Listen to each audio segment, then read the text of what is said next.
Hi guys! Welcome back to my YouTube channel. So ngayon, ituturo ko sa inyo kung paano nga ba gawing auto-scroll ang ating TikTok account. So let's do it! So i-open natin ang ating TikTok app.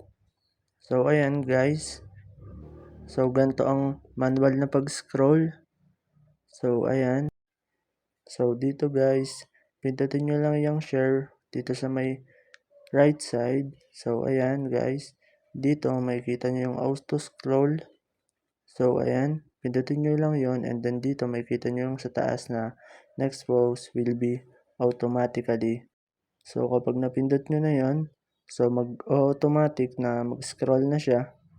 So, ayan, papakita ko sa inyo na automatic na nag-scroll na siya. So, ayan, pag natapos tong video, automatic na mag-scroll down na siya.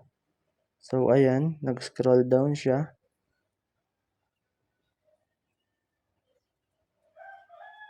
So, ayan. So, ganun lang naman kadali ang pag-auto-scroll sa TikTok app. So, ayun lang.